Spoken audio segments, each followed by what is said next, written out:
How's it going, everybody? Welcome to the very first episode of the Kobe Sells Vintage Quarantine podcast. I'm your host, Kobe Fine. Today I'm going to show you guys my top 5 favorite vintage graphic tees I own. A lot of people have been asking me to show a little bit of the personal collection, so I think this is a really good way to show it. Let's get started. Alright, so the first shirt I have here is a Beatles Sgt. Pepper's Lonely Hearts Club Band all over print t-shirt. I'm a huge Beatles fan, I'm a huge music fan, and that's kind of how I got into vintage clothing, or like old band tees and stuff. And one thing I really like about this, well, the all over print I think is dope. I mean, even when you look at the sleeves, you still have people's faces, and I don't think they make shirts like this today anymore. And I think it's really unfortunate, because stuff like this to me is just art, you know? Okay, so the second shirt I have here is once again another Beatles tee, but this time it is their album Magical Mystery Tour. This is, I believe, from the late 80s. It's printed on a Murina tag. I'm not too familiar with that, but this is a super dope shirt, single stitch obviously. The back print's crazy. I absolutely love this shirt. Shout out to Vintage Trust for this one. I've had a lot of trouble finding another one online like this, and I don't know if I'll ever stumble one like this again, so it's always going to stay in the collection. One of my favorites, definitely my favorite tie-dye piece I own.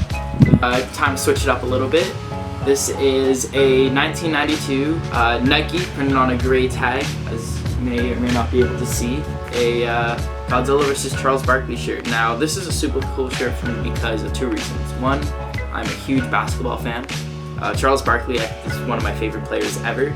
And 2, I am a huge Godzilla fan. Huge, big fan of like old kaiju films, and this is a blend of both. It is a super cool shirt, kind of gives off the tour vibes, as you can see, as the world tour, and has a bunch of Godzilla's enemies on the back, all the names, and at the bottom has Charles Barkley. I scooped this one off Grail for a pretty good steal. I'm really happy I got this one, and yeah, it's a pretty sick shirt. So the next shirt I have here is from 1996. This is a Chicago Bulls champion t-shirt. These shirts are really, really cool, and I'm lucky to have this one because it's in fantastic condition. There are basically no cracks on it. I got it brand new. The story behind this shirt was basically when the Bulls won their championship that year, people were selling these in the parking lot, so this is considered like a bootleg. But honestly, I think the bootlegs for the Bulls and even like a lot of rap tees I think are far cooler than the real stuff, because it's always really interesting, loud graphics going on. And you look in places like Urban Outfitters today, and they copy this style a lot now, and it comes from stuff like this. Alright, so the very last graphic tee I have today is a Pillsbury Doughboy racing shirt. I love Pillsbury Doughboy, and I also love loud NASCAR graphic tees, and this is the best of both worlds. I mean, how could you go wrong with this? Alright, so that's going to wrap things up. I want to thank you for watching my very first episode of the show.